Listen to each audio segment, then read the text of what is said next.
Hello, this is Eric from wisdomheart.org. I want to talk with you today about the 7 practices of the Wisdom Heart Way, the 7 practices that we cover in the 50 Ways Practice program. So these 7 steps or stages or practices can be kind of divided up, in a sense, into the inhaling, the hold, and the exhaling practices. What do I mean by that? The spiritual path really has a rhythm to it, and this rhythm is beautifully symbolized by the breath process. The inhaling aspect of the path is represented or symbolizes the ascending dimension, the inturning and the uplifting process. The inhaling dimension of the path deals with those practices and those processes by which we release ourselves from the patternings of the past, by which we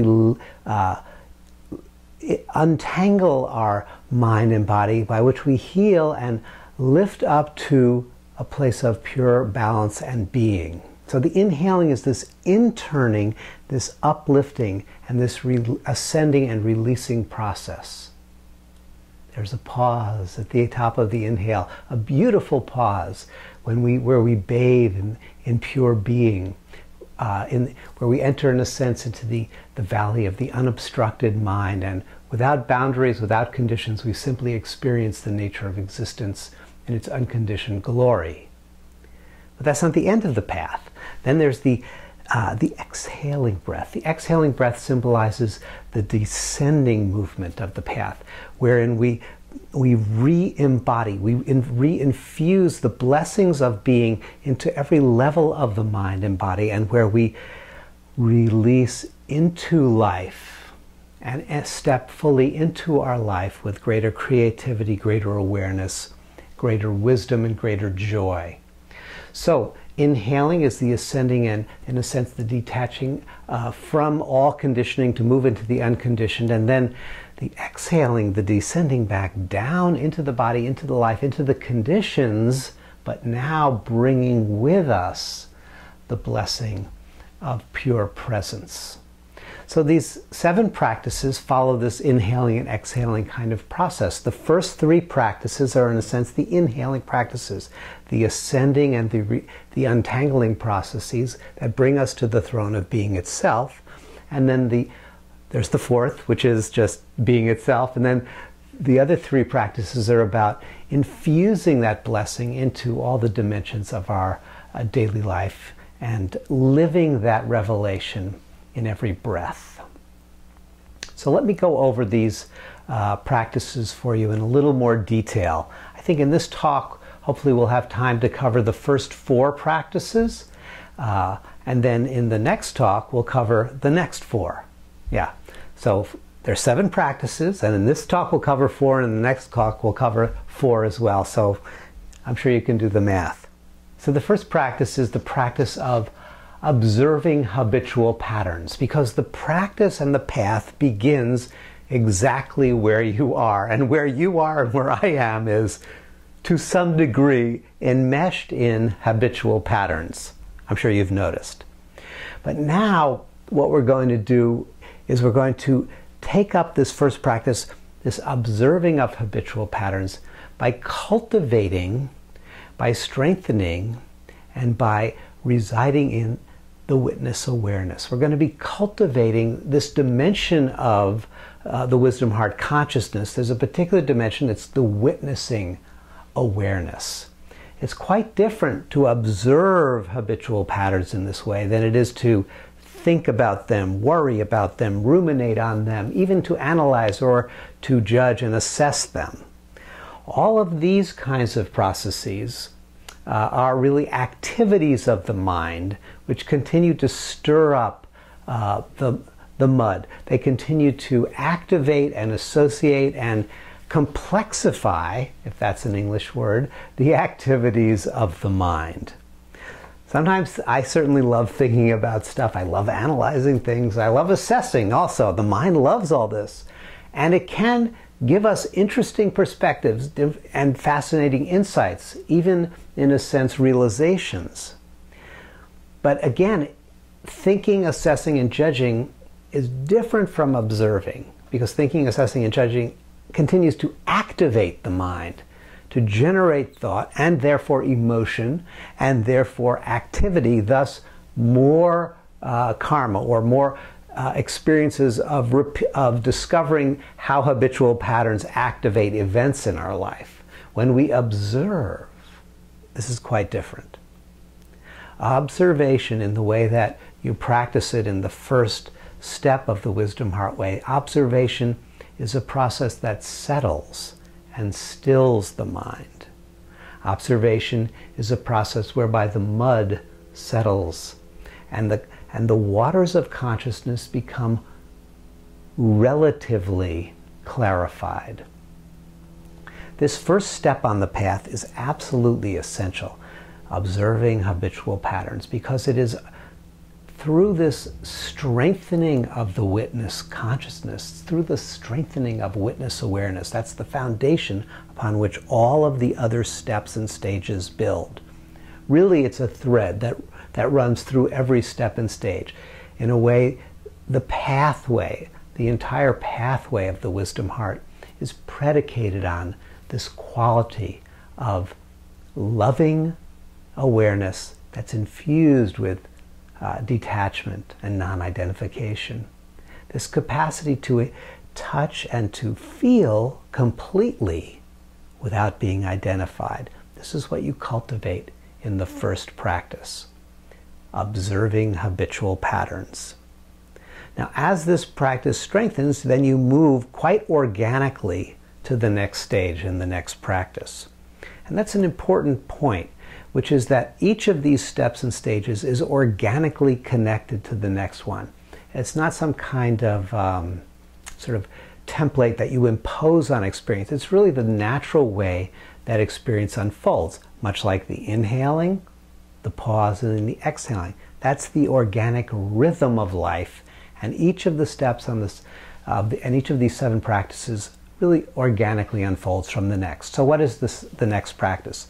The next practice, the second practice, is untangling knots in body and mind. So having loosened your identification with the habitual patterns through observing them, now you discover, you're able to witness how these patterns arise, how they arise as sensations that you feel in the body, how they arise as thoughts and images that run through the mind, how they arise as voices that you hear with your inner consciousness in your inner ear, how they arise as beliefs that sort of color and frame life experience for you, how they arrive as sequences of speech and action.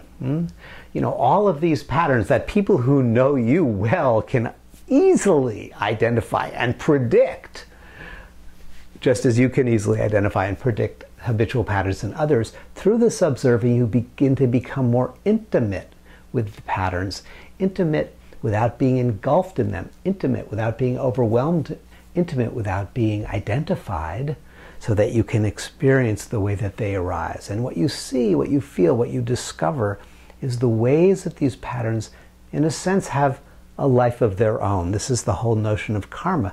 It's moving along on its own pace, on its own timing, on its own tempo, without you having to decide. The karma arises. Without you choosing consciously, the pattern erupts. And in a sense, in a very real sense, you discover how it takes over your whole way of being, takes over your body and mind, takes over your speech, takes over your thoughts, takes over your perceptions, and takes over your actions. You've observed that, and you've discovered that these patterns are now encoded, or in the yogic term, they're knotted into the very structure of your body and mind. The image these days is the image from neuroscience, which suggests that these neural networks that run throughout our physical system, they are like the carriers of information. The neural networks carry information, and the more we use, the more we engage in certain patterns of thought, speech, and action, the more those specific neural networks are strengthened, and the more likely it is that the energy of information will follow those networks again. So what we practice, whether it's intentionally or unconsciously, we get good at, right? So the same kind of image is also found in the ancient yogic literature. There, that rather than speaking of neural networks, the ancient sages in their meditation made contact with what they called the subtle body of nadis, or energy circuitry, much like in acupuncture, and that these, and much like a nervous system, a subtle nervous system that runs through the body and mind, and that this network of energy channels carries both life force, life energy, and also consciousness through our system. When the subtle body is fluid and flexible, open, then life energy, creativity of existence itself is able to flow effortlessly and openly through us and into our life experience, that we might enjoy existence more fully and that we might be a blessing to all those that we encounter. But for most of us, the yogis say, and we see this, of course, as we begin to practice observing habitual patterns, we discover that there are knots, as it were, within this subtle body system. There are ways that the energy doesn't flow effortlessly and fluidly. Rather, it gets blocked, stopped, and inhibited. It gets angularized, is our term in the Wisdom Heart way. And in that way, it is expressed not as free-flowing creativity, not as wisdom and blessing, but it's expressed as habitual thoughts, speech, action, and emotion. This is the practice then of untangling those knots. And how do we do this? Well, there's a specific meditation that I teach you in the program, but essentially the principle, and remember, every technique is based on core principles. The principle is this, is that as a self-conscious entity, you have the capacity to be, what? Self-aware. And you also have the capacity to direct that awareness. Many, many practices and many, many healing modalities are based on utilizing this very principle, the principle of directing attention. Where the mind goes, the energy goes, or in the ancient texts, where the attention goes, the prana, the life energy flows. So in this practice of untangling the knots, you learn to direct life energy, to direct the flow of energy and awareness into those areas in your subtle body where the knots are tangled. It takes a very particular attitude to direct life energy in a way that is blessing and healing. And this attitude is one that you begin to cultivate in the first practice of observing habitual patterns. And now you build on that by directing the blessing energy of awareness into the specific knots in the body and mind. As those knots are infused with light and awareness, they organically begin to untangle. So this is not an effortful practice, really. It's a intentional and effortless practice. It takes focus, but a very specific kind of flowing focus in order to bring the blessing of awareness to those very places in your subtle body system that need to begin to untangle.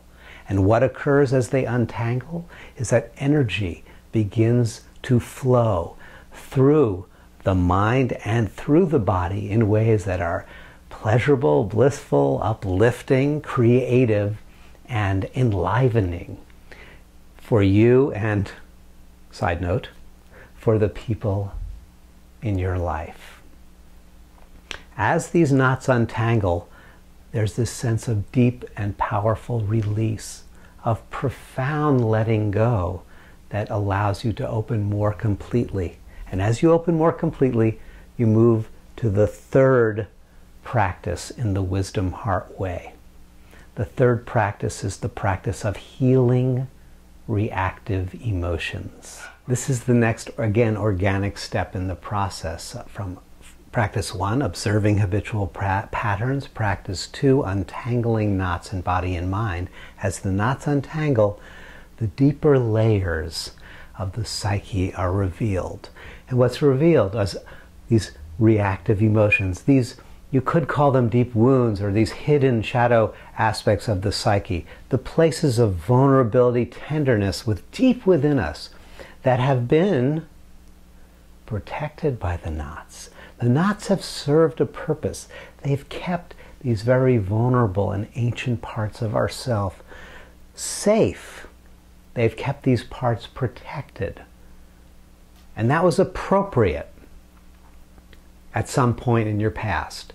But as you enter the path and as you desire to live more fully, more completely, an inspired and engaged life, and a more awakened life, it's necessary to integrate, to engage with, and to invite those hidden and defended places within us, to invite them back into, into the mandala of your existence, into the wholeness of your existence. They've been hidden. Now, through the second practice, you've been sending blessing energy and releasing and untangling the knots, and there they are. They're revealed. But they are revealed now because you've created within your own being, you created within your own consciousness a place of deep safety, a place of deep gentleness, a place of profound compassion and loving kindness, and a place that is therefore safe, a place that is inherently healing. And you've created what we call the chrysalis of the heart. It's like a chrysalis in which the constricted patterns can release and expose their vulnerability to what? To the light of loving awareness itself, which is now the prime mover of every breath that you breathe. These parts deep within you have been really, while they've been safe, they've also been longing, they've been waiting really to rejoin the wholeness of your existence. These parts are, as vulnerable as they are also powerful, life-giving energies. There is creativity, there is vitality, there is aliveness encoded into these deep and ancient reactive emotions. And as you invite them into the chrysalis of the heart, this safe place of healing and transformation, all of that energy, all of that creativity, all of that life force is now able to nourish the cells of your body and enliven the petals of your mind. It's a very, very gutsy, but a very, very gentle practice. It's a very, very real encounter with the depths of your soul, those places in you really that have been hungering for spiritual light, those places in you that have been thirsting for the waters of loving kindness, that have been longing for the touch of sacred awareness. You bring that through this third practice. This third practice takes you to a place of depth, a place of profound stillness. So while you're working with these deep and powerful emotional states, these hidden emotions, it's not a dramatic, pillow beating kind of wailing, teeth and gnashing, hair tearing kind of process. You're beyond that now. Those are really more expressions of the habitual patterns which you've observed. And then you've untangled the knots in the second practice, which has allowed you to rest more completely in the depths of your being, which allows, again, those hidden emotions to open and reveal themselves unto you because they know now they will be blessed and healed. So that brings you to the fourth practice. The fourth practice is the practice of opening to presence. Having observed the pattern, having untangled the knots, having blessed and healed the hidden deep wounds of the past, you completed the inhaling side of the practice. because you have really freed yourself from the conditioning. And what is there that is revealed? What is revealed is the light of being itself, the presence itself. What is revealed in the fourth practice is that which has always been there all along, but it was hidden and it was masked by the knots and by the patterns. As those are released, we don't create spiritual light, rather we reveal more and more fully the radiance and the clarity that was already there. So there's not a lot to say at this point about the fourth practice, except to say that it is the practice of effortless being, of resting in the valley of the unobstructed mind, and allowing the breath of life itself to now breathe through you fully. Because now your vehicle of body and mind, now your inner subtle body, the structures of your consciousness have been untangled, released, and are now open to discover that which was always present. This is the returning home that is spoken of in so many sacred traditions. This is the reconnecting with the ancient hidden light of being. This is the removal of the masks of confusion in order to stare into the mirror of truth yet again and to see your sacred blessing face, the face of the true self, which doesn't look like your past history, doesn't look like your future fantasy. It is the light of the present moment that you are. So this is what we practice in the fourth practice. Now, for each of these practices in the 50 Ways program, there is an in-depth video introduction that orients you to the meaning and the method and the purpose and the process of each of these stages of your spiritual life, each of these steps in your spiritual practice. There's also a specific guided meditation that is designed to allow you to complete that practice in a way that is integrative for you and for your life. You also receive 7 chapters and with exercises for you to enrich your understanding and to support your practice. So those are the first 4 practices. I do hope that you will join us on this journey by enrolling in the 50 Ways Practice program.